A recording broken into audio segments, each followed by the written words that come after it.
Welcome to the School of Hollywood. I'm Steve Owens, your host. I interview celebrities in Hollywood and talk about their success and how they got to the current status. So if you like the podcast, please share it with your friends and give us a like. Hi, this is Steve Owens with Entertainment World, and I have Chantelle Albers with me today. I'm excited to have you here. You got a brand new movie that is out, Two Sinners and a Mule, and it's a love story around two prostitutes. That's got to be a first for a Western. Tell me about the film, the cast, and your character. Oh yeah, well, we always got to do something different, right? Yeah, so the story of Two Sinners and a Mule, it starts off with these two ladies of the night that are in this old Western town. It takes place in the 1800s. We get kicked out of town by the Women's Decency League, and as we are off wandering around the desert, figuring out what we're going to do with our lives to, reinvent ourselves, we come upon this bounty hunter that's been left for dead. So we're able to nurse him back to health. And I actually strike up a deal with him. I said, hey, you know what? You're in no shape to take on, a bounty, whatever it is you're hunting right now. We'll help you for half. And so he reluctantly takes on these, ladies of the night, and we turn into bounty hunters that go on this journey of, kind of heartache. There's a lot of comedy, gunfighting, adventure, all of that wrapped into one movie. So. Oh, cool. So you actually got to fire some guns? Oh yeah. I got to do I actually got to do the one-handed flip cock that John Wayne did. Oh, wow. Yeah, I learned how to do that. So Very cool. So who are your other cast members in the movie, and who was the director? well, we have Buck Taylor in the movie. He's really great. Cam Gaganye is in it, Hannah James is in it, and Raleigh Wilson was directing it. So Great. And he's great too. He plays our bad guy in it. So the bounty we're after. So when did you first get interested in acting, and was there any particular moment that sparked your interest into entertainment? I've always kind of been interested in acting. I remember being a little kid and wanting to act, just watching TV and wanting to do that. And I even would go in the newspaper, the local newspaper in the Midwest is where I grew up, and we didn't have a lot of theater opportunity. So what we did have, we didn't have a lot of film opportunity. What we had was theater. And so what I did was performed in plays and did speech and drama and went to school for theater, but then I moved to LA to do film. So I've been out in LA for quite a while. Fantastic. Tell me a little bit more about your journey to Los Angeles. Was it tough to convince your parents into letting you become an actor? Or? Well, it's funny. My dad actually helped move me out, so they did help me move out there, so they were supportive in that way. But I really didn't know anyone when I moved out there, so it was just a cold move. But I eventually started working in web series, and then booked an indie film and booked some more films, and then some TV shows, and kind of built up from there. So I also produced a film, and I actually love being a filmmaker. It's a lot of fun to actually put the story together and have a say in how the story unfolds, and like the editing process and having your final touch on the film. I really enjoy having that. So then you kind of have a respect now for a director and a producer when they go, we're on budget. Oh yeah, for sure. This is the Sixth Friend. That's a film that I produced and acted in with one of my friends, and that was it's kind of like going to film school all in a matter of 8 months. Exactly. Yeah. As an actress, you're likely to portray a wide range of character. Is there anything specifically or a role you would like to play? What I really enjoyed playing this role of Alice. And so what I really liked about her was her character arc, like where she starts from versus how she ends. She starts off as a lady of the night, but she ends as, a very strong, heroic woman that actually is a woman of faith.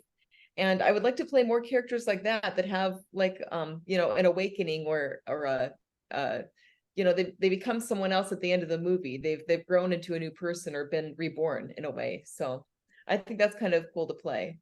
Cool.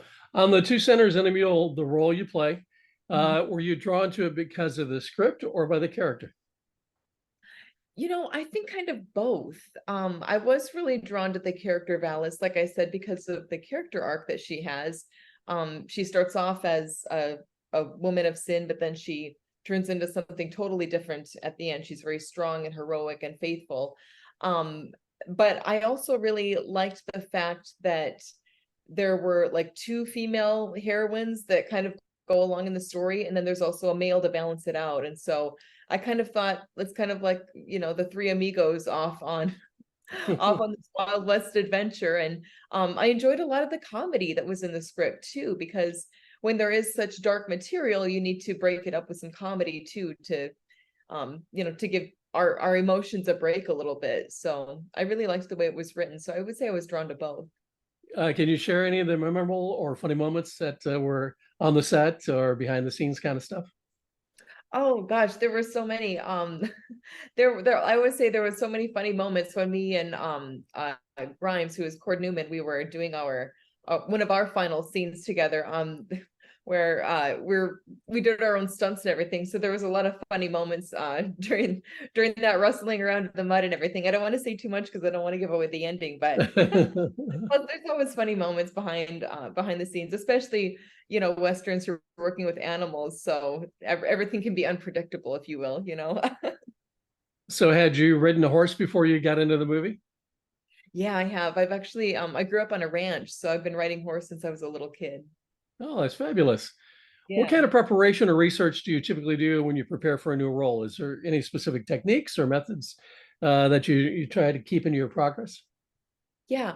Well, like I said, this was a period piece, so you always want to keep that time frame in mind whenever you're portraying the character or studying the character, and also like a woman's role at that time, because it was much different than what it is today. Today or back then, it was very unlikely that you would see a woman bounty hunter. So, Alice really was breaking the mold when she decided to, take this challenge on.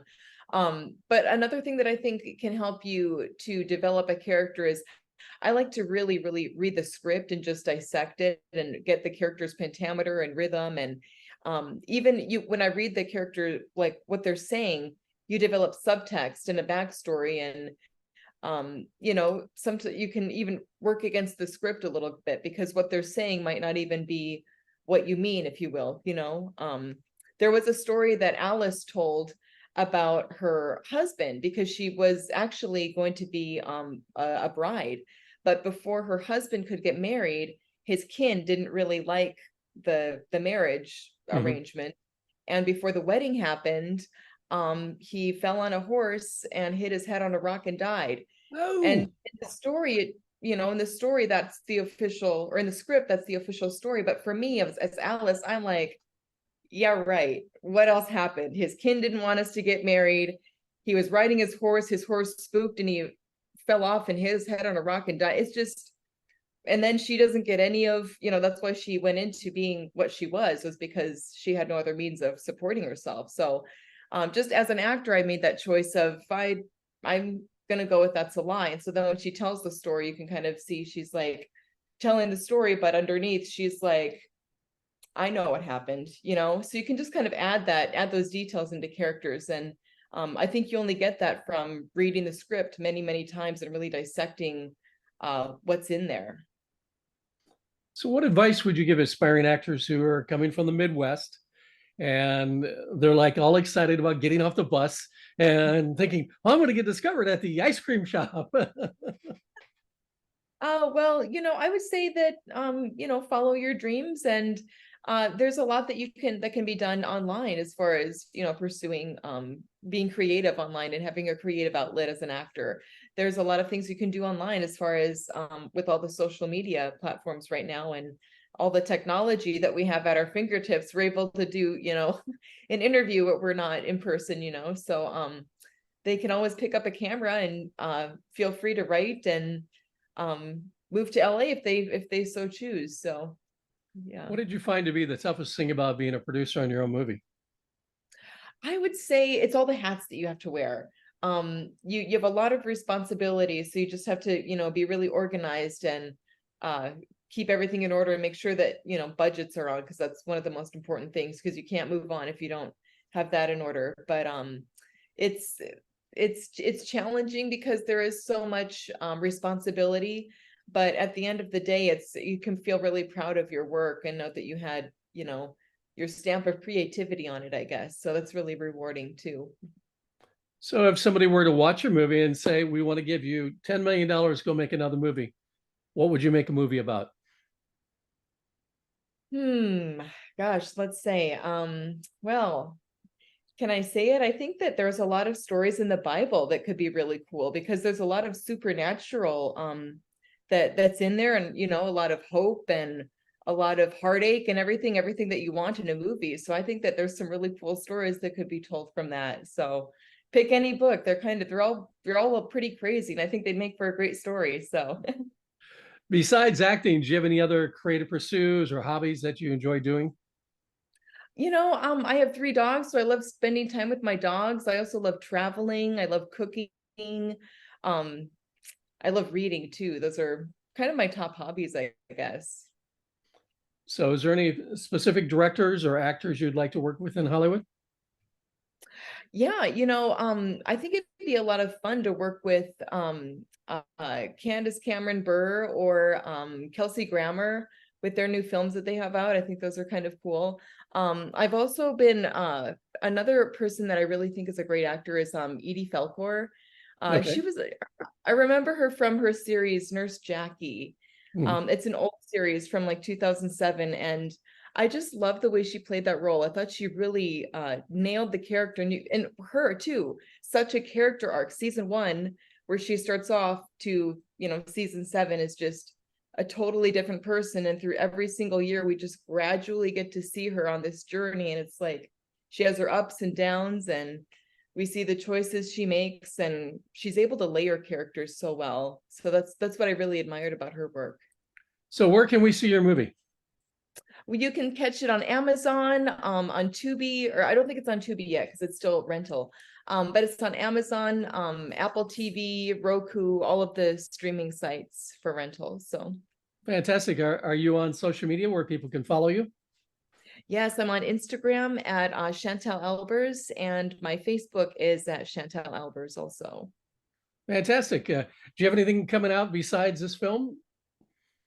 Yeah, I have a couple of things coming out. I have a few projects scheduled for this fall, but I can't talk about them quite yet. But The they're NDA word, huh?